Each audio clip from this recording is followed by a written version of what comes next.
You're listening to Cottontail's podcast, part of the Silicon Valley Black Project, which produced the documentary film A Place at the Table about the Black pioneers of Silicon Valley.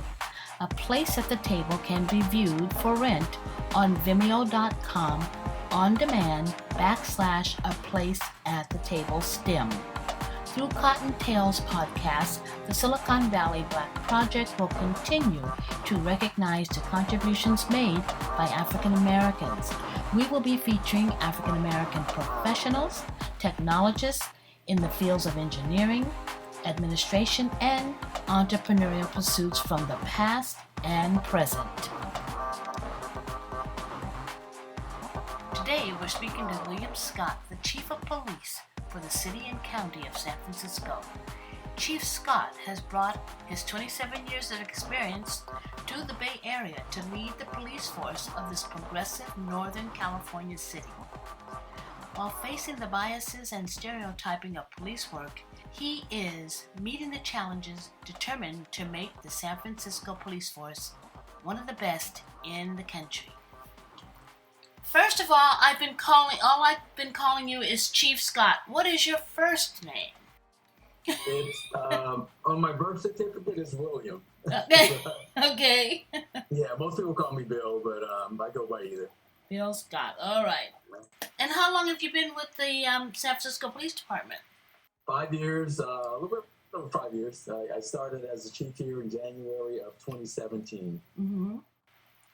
So where did you come from, Bill?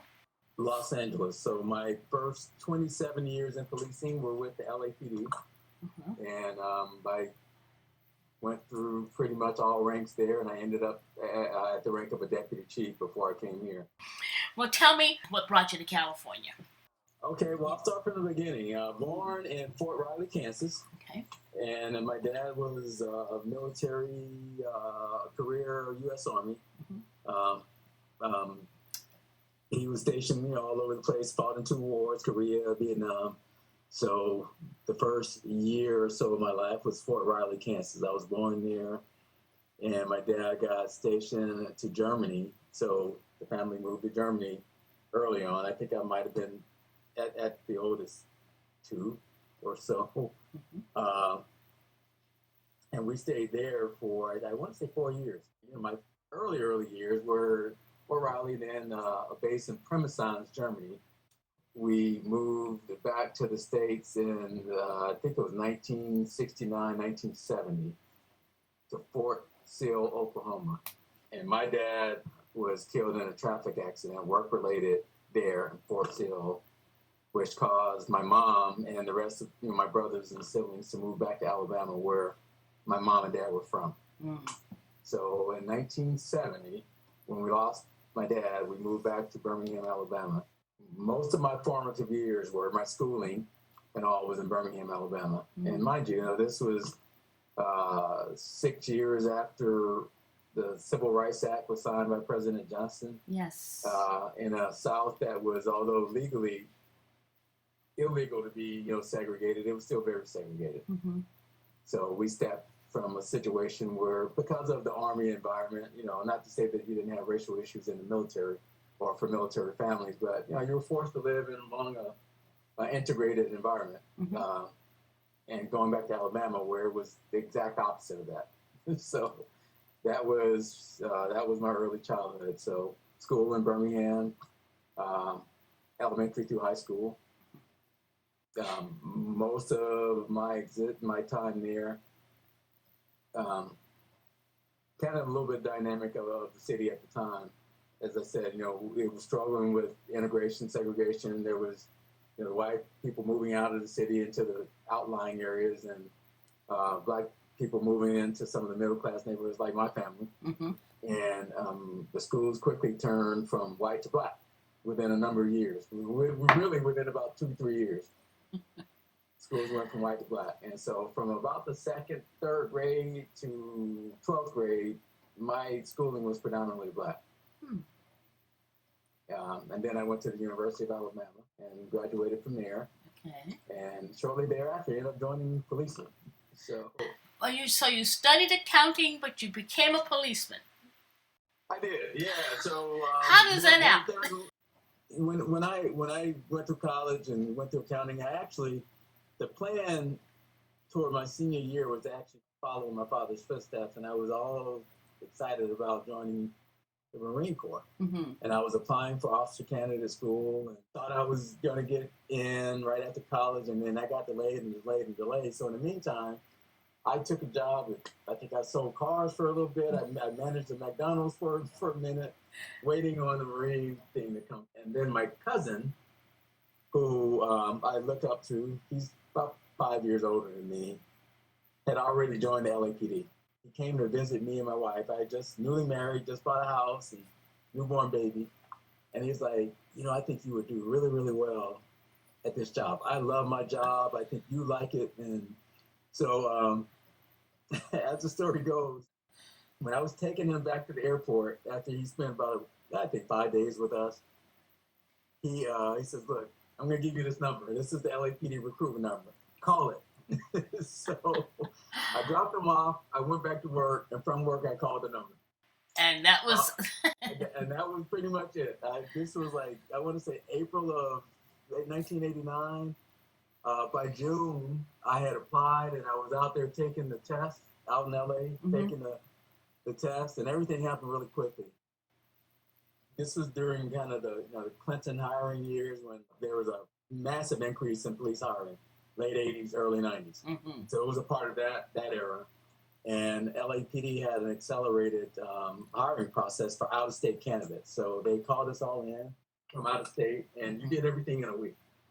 So I flew out and I did all my testing within 1 week. My background, my initial physical and all that stuff. And I passed everything. This was June of 89, about 2 months after my cousin gave me the card. And by September of 89, I got a letter saying, you're hired. So talk about a fast track. Very fast track. You got 2 weeks to move to LA, yes or no. And it was a yes. So that's kind of how it happened. So how did your wife, how did she feel about pulling up her roots out of Alabama and coming all the way to crazy California? I'm very fortunate in that regard. She supported it all along. And so there's a little bit, another wrinkle to this. Yeah. When we got married, I told my wife, I want to live in San Francisco. I knew nothing about San Francisco other than I would see it on the 49ers games and the streets of San Francisco and all the movies and all that. And I thought it was a beautiful city. There's the images of the Golden Gate Bridge and all this stuff, right? So knew nothing about San Francisco other than I want to live there. So she's like, oh, okay, well, how's that going to happen? So LA came first. And once I decided that I was going to go for a career in policing, it happened so quickly. And I said yes, without hesitation. So we ended up in Los Angeles. Okay. Visited San Francisco several times during the 20-something years I was in Los Angeles, but it just come full circle that, we got the opportunity when I applied for this position to live in San Francisco, and that was one of the motivations for me. Really, I wasn't looking for a job. I was happy with LAPD, and then a recruiter came calling, and it was San Francisco, and it's like, I might want to listen to this one. So that's how I ended up here. So it really was the city that enticed you, not the job itself? It was both. I think it was the city first and foremost, but the department enticed me as well because like I said, I was very content in LA. I thought I had a future there. I think I did have a future there to go higher than, the rank that I was at. But when I dug into what was being offered here and the challenges and something that I really thought I could make a difference, it was that too that enticed me. Because there were other times where people had called me and said, you should think about this job or that job, and I just didn't have any interest. Mm-hmm. And when this one came about, my eyebrows raised, and so conversation. My wife was like, "Well, you did always want to live there," so she's very understanding, wasn't she? That's amazing. I've been very fortunate, yes, to have her in my life and supporting me in that way. You talked about challenges here. What's the difference between the San Francisco challenges and Los Angeles challenges? So let me start with what I knew coming in, well, at least what I thought I knew. And you never know until you're actually in the position what it's really like. But a very, very strong political base, and with LA, with all of its influences, I don't think it can touch San Francisco as far as political influence on a national scale. And it's probably been that way for a while, but this is kind of a political mecca, if you will. So I have been told that politically it's a challenging environment. You got some real power players here, and the city is very actively engaged with the activist community and things like that. Not that you don't have those things in LA. They don't meet the intensity, in my opinion, that they do here. Mm-hmm. It's a big city here, but it's a small city. There's a lot of interconnections here that LA is just so sprawled and spread out that it's not that way. So I've been told that. I didn't really truly appreciate it until I actually got here and started, seeing kind of what that really meant. Mm-hmm. That's one difference. I think also Los Angeles is more moderate to conservative when it comes to policing issues than here in San Francisco and the Bay Area in general. Mm-hmm. So that was another difference. LA is a much bigger department, so coming from a 10,000 member department to a little over 2,000 member department, that was a change as well, because the big department they operate differently. I'm used to a situation where we had a problem, we could scramble 300-400 officers together very, very quickly at the drop of a hat and take care of that issue, where that's much harder to do when you only have 2,000 to draw from. So what I was used to as far as just having access to resources that you can move around and make your adjustments, I had to kind of rethink how I saw the world in terms of that issue, because we're a big department, but we're not that big. So it's a lot harder to do those types of things from a practical and operational standpoint. So I had a learning curve. I had to kind of realize the limitations of not having access to some of the things that I had access to in LAB. 17 helicopters. Here we don't have any. It had a massive, infrastructure in terms of just the support and, 3 or 4 elements of our special weapons and tactics team, where here you only have one. So that took some getting used to, but I've adjusted. I quickly adjusted. Do you see in the future San Francisco gaining some of that momentum? That is to say, that the equipment, the increasing the number of policemen, do you see that in the future for San Francisco? Would that help them at all? I certainly hope so. In terms of staffing, I think the momentum has shifted to where people now really are understanding our staffing challenges more so than 2 years ago, particularly. Mm-hmm.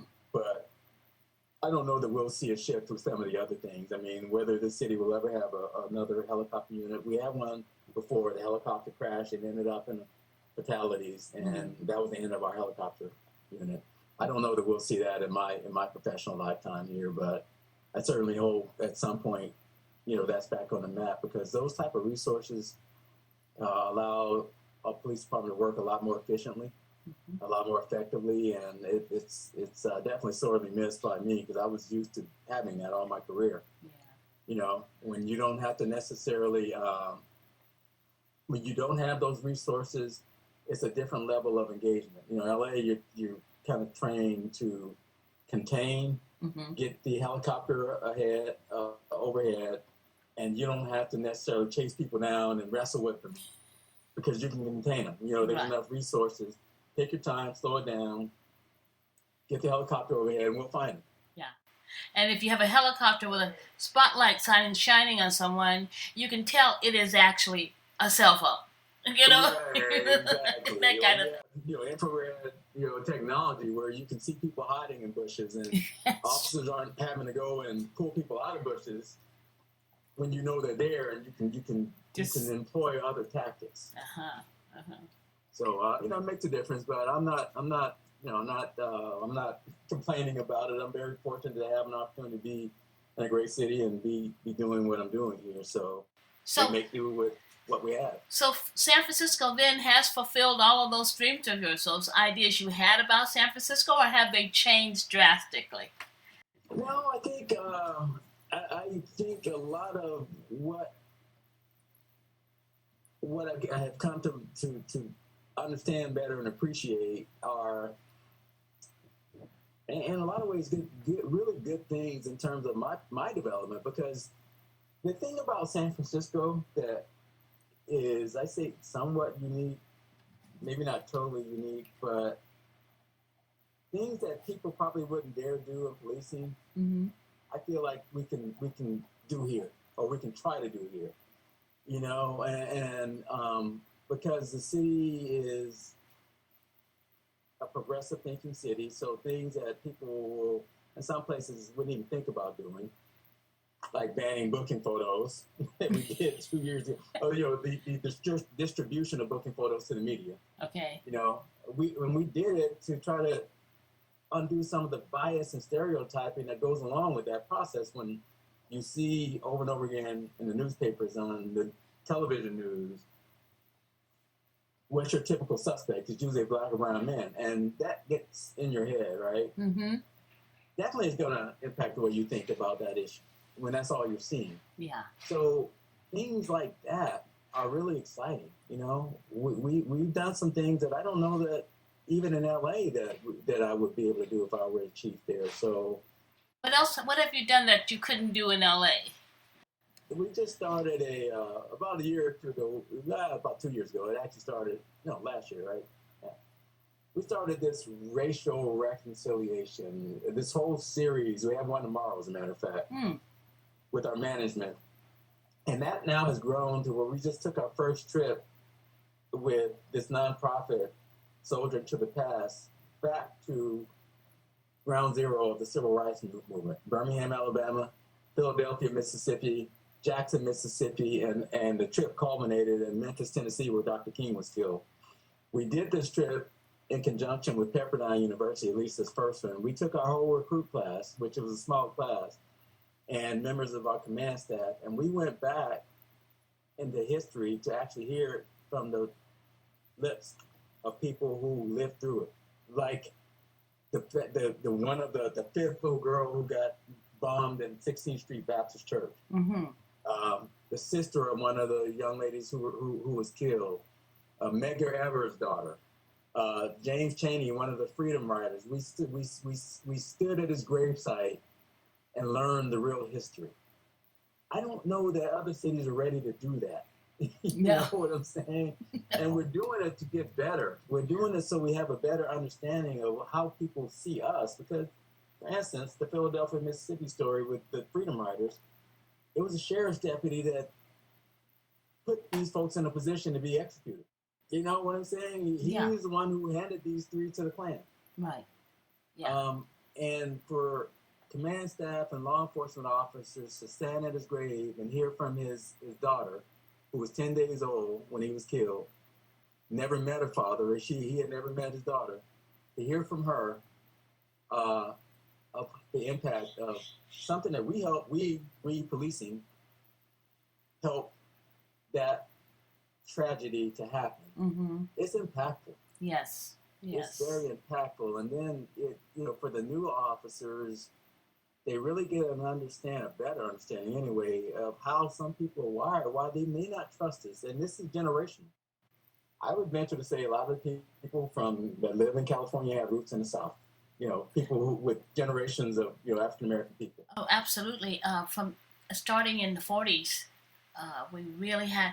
I'm a native California. My dad was native, so he saw the drastic change in the population in terms of the numbers of blacks that came to California, right. And that the 30s and 40s, it was a big push towards California.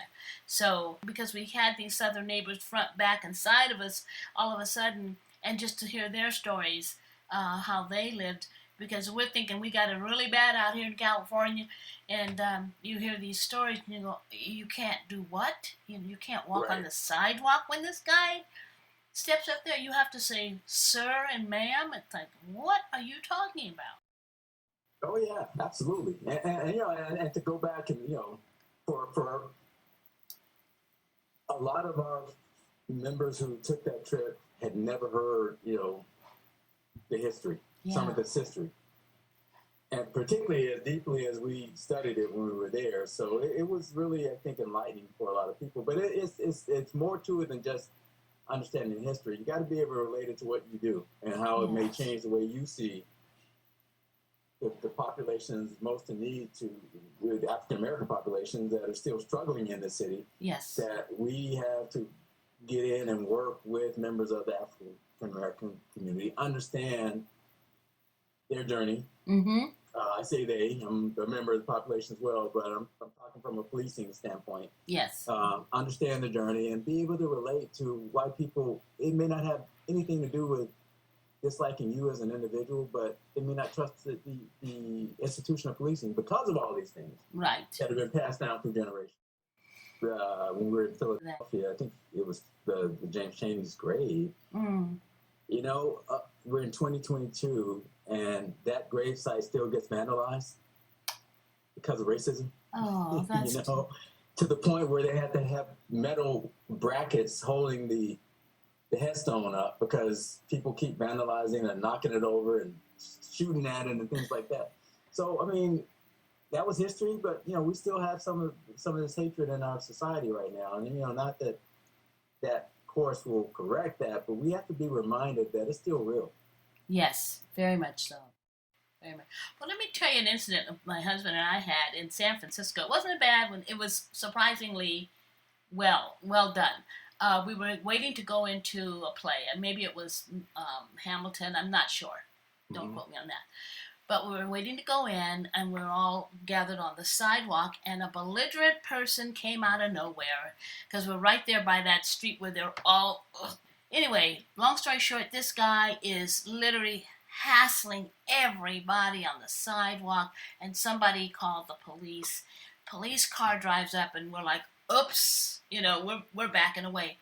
Those guys got out of that car, calmed that guy down, settled him down. There was 3 policemen, calmed him down, because I think one was there first, and then 2 others arrived. But long story short, they calmed him down enough to get him to get in the car peacefully and drove away. And we're all going, "What happened?" You know, that was amazing. You know, so I don't know whether you have a unit that does that. Or that's the kind of training they're getting, but trust me, it was so encouraging, and it was so we're so proud of that city for doing that, because it could have gone so much worse, you know. Yeah, well, that is a part of our training, that our crisis intervention training, and the goal is, I mean, everybody working in uniform has had some portion of that training, because there's a 40-hour block and there's a 20-hour block. And everybody's had a 20-hour block that's in uniform right now, working on the streets. But the 40-hour block is a little bit of a lot more of a lift. We got about maybe 55%, approaching 60% on the bigger block of training. And before we're said and done, everybody will have all of that training. But that is what we train to be able to deal with those types of situations. In a way that's compassionate, but that addresses the issue, and hopefully we can resolve situations without having to use force or any type of violence against people. Now, don't take the guns away from them, from the policemen, that is. We don't plan to do that. We don't plan to do that at all. Had there been a change, we would have been quite happy, you know. We would have supported them in that. But the point is, they never had to pull a gun. They never had to behave like that, because of the training they had. And I thought, okay, I'm seeing here how people can be trained to handle situations. But you know, if this guy had been drugged out to the point where he was extremely violent, I could see where it could go in a different direction. So, right. Yeah. Well, when you came back from that trip, where all did you go? You went to Alabama, Philadelphia, and... Yeah, so Birmingham, Alabama. Then we drove to Montgomery. Okay. They have a civil rights museum there, so we got a chance to go there, spend the day there. Then we drove to Philadelphia, Mississippi. That's where we visited, learned about the whole Freedom Rider and those 3 young men that were killed, try to make things better for everybody, right? Yeah. Voting rights. That's what the issue of the day was, you know. Mm-hmm. Then we went to Jackson and visited the home where Medgar Evers was gunned down. You know, the carport where he was gunned down, and the house is now a museum. It's on a National Historic Site, and it's that was very, very enlightening. And we did a lesson plan there, and then we went to the Civil Rights Museum in Jackson, Mississippi, where his daughter met us there and told her story. Also, I don't know if you've heard of the Damer family. No. They were a prominent family. Mr. Damer was prominent in the NAACP in Jackson, Mississippi. And he was murdered by the Klan as well. They got burned out of the house, and, you know, he survived that, but he died from his injuries. Mm-hmm. And his son, who was in the house that night, came to the museum and met with us and spoke with us as well. And, you know, these are people that lived this. I think his son was 12 years old, I believe, when this happened. Mm-hmm. And so they're telling, you know, the story about how their father and the family were fighting for civil rights. Right. And lost their lives. I mean, they you know, this was a prominent family back in their day. Mr. Damer was a businessman. You know, he's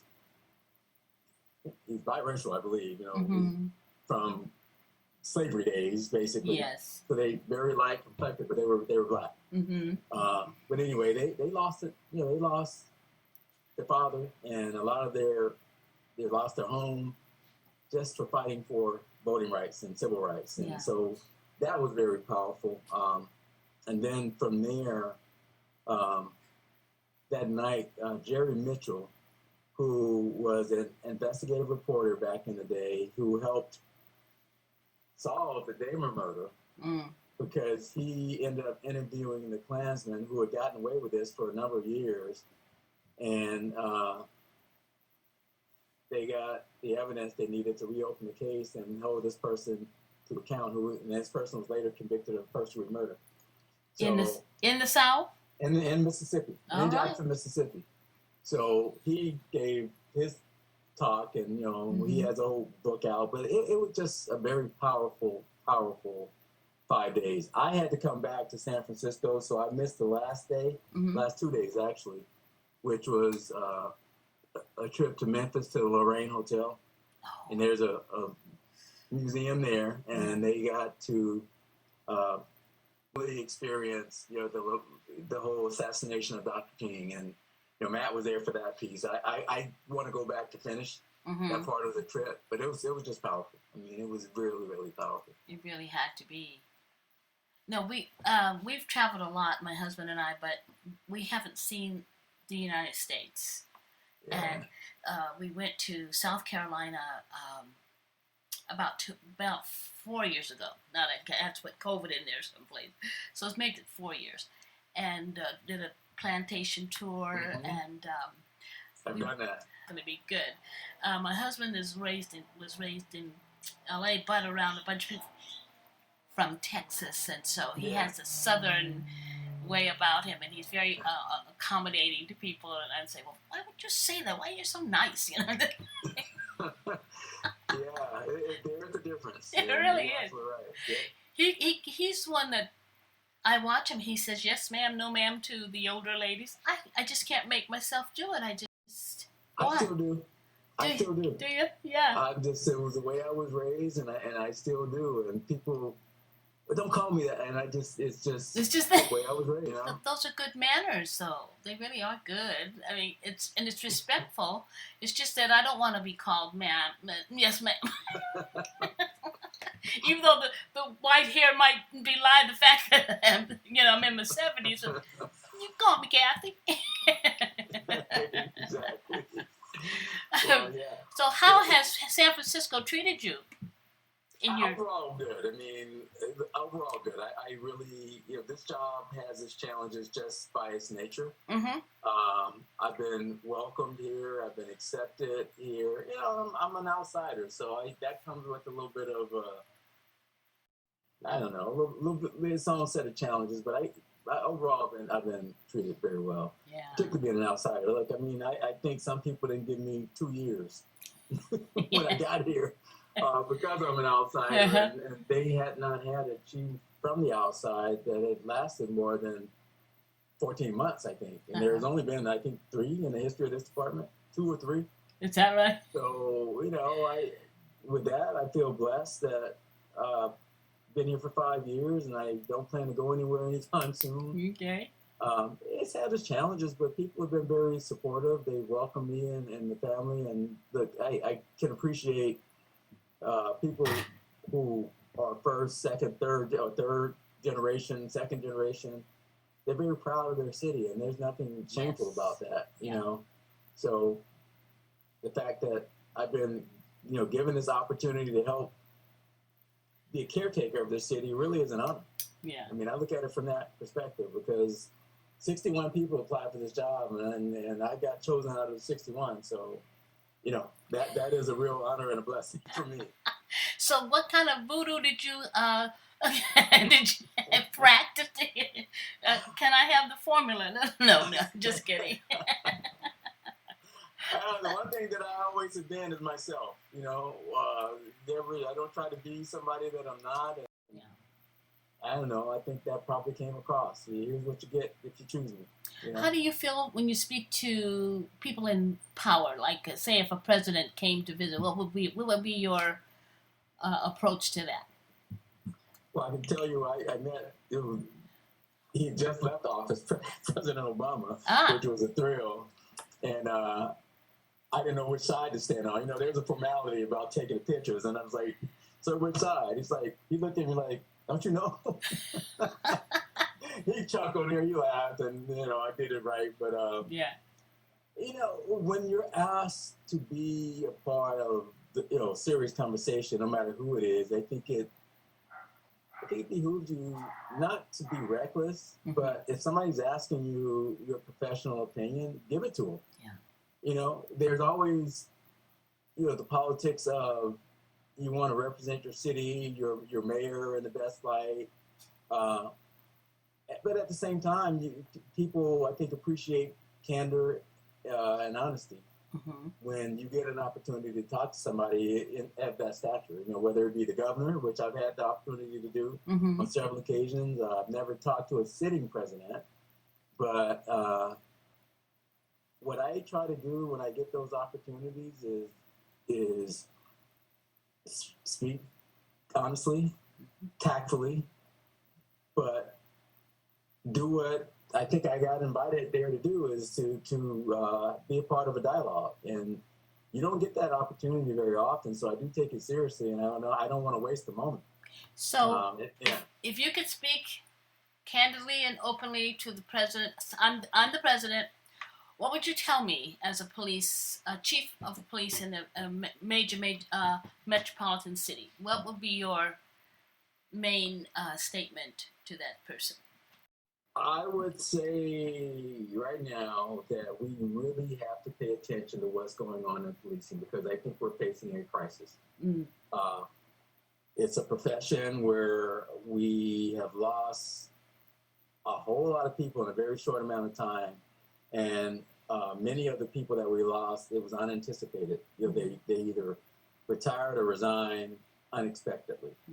And I think that speaks to the state of things in this country in terms of how some people view the profession. And not that can be turned around at the stroke of a pen or anything like that, but I do think we have to really do more as a country to support policing. And I'm not, and nothing about that statement says that we shouldn't hold officers accountable. We shouldn't hold police departments and police chiefs accountable for that matter. But we have to support this profession, or this, what already is turning into a crisis is going to get much worse. 2 years ago, after George Floyd's murder, there was all anybody could talk about was police reform. And I think some good came out of that, but a lot of it was just has not materialized. And so there was a lot of anger toward the profession. There was a lot of, political rhetoric aimed at this profession. Some of it was, rightfully placed and justified because there was a lot of frustration. You know, that was the biggest movement that we've ever seen in this country. Yeah. After what happened to Mr. Floyd. So I definitely understand that. But there's a point in time where I think we have to say things might have gone too far in that regard, and how do we correct it? And that's what I would, if I was asked by the president, I think we have an opportunity to correct course with what happened 2 years ago. And I do think he's trying to do that. Yeah. You know, with all the talk about federal legislation, the reform policing, none of it really has come to fruition yet. Right. And I think a lot more has to be done to support the profession, to make sure that the infrastructure in policing is there. Some of that happens at a local level. Definitely understand that. Most of it happens at a local level, but local municipalities, you know, can be supported by federal funding, federal programs to really strengthen the infrastructure. And I would hope that we see some of this turn the tides in the next year or so, because we're going to need it. We have a lot of veterans that are returning from the Middle Eastern War. Are they coming into policing? Not like they did in the years past. I mean, we still do have, you know, military cadets and recruits with military experience. There was a time where I think that was one of the mainstays with police recruitment.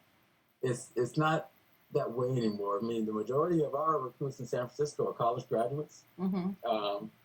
Many of them have no military experience, and I think you can say that for many major city police departments. It's not like it used to be. It's still not a bad way to go, because there's some valuable experiences from that people who have military service bring to the table. I just think the recruitment focus is not that anymore. Not like it used to be. In California, there's a bill that just passed by 2024. You're going to have a degree, you know, to be in policing. Really? Yes. And so we have to get ready for that. Yeah. That's wild. And, I mean, it's good. I guess it's good. Well, I think it can be. I think it's going to be a transition. Is it going to slow down the recruitment process, though? If you can only... Potentially, if we're not ready for it, yes. Yeah. It definitely can slow down. Now, it wasn't meant to do that. It was meant to professionalize this profession even more. I talked to the sponsor of that legislation, and I definitely understand his intent. I think, though, we have to be ready for it. We have to change our recruiting. We have to now partner with universities and colleges and make sure that, just like major companies recruit and other governmental agencies recruit at fairs, we got to be a part of that landscape. Maybe you can have like a farm team where you, you hire some guys and, or at least start in their first year of junior college, going to a junior JC, and building and bringing them into the force on the summers that they have off to learn the ropes. That's the kind of stuff we did at Hewlett-Packard, not for policing, but for engineers. And we hired people who were musicians and artists and writers, but we caught them in their sophomore year at college and brought them back every summer. Absolutely. I mean, that's exactly what we have to do. And then I'll take it a step further. I mean, a lot of times the internships and things that private companies do with college students, we're going to have to expand that as well, because we're competing with all the other industries for the same candidates. That's right. And just like me, I would not have thought when I was my sophomore year in college that I would be in this profession. Somebody recruited me. I was like, I think I could do it. I think I'll like it. And here I am, some 32 years later. So it can be done. So does high tech change the type of police training as well that's going on? Like computers and phones, actually. Yeah. It does, and our workforce has to be tech savvy. The government, police departments are, I think, a little bit slow on the tech curve, because just the way our budgeting works. Oftentimes by the time we get through the budgeting process and get approval to fund a technology project, it's 2 years past the technology. Uh-huh.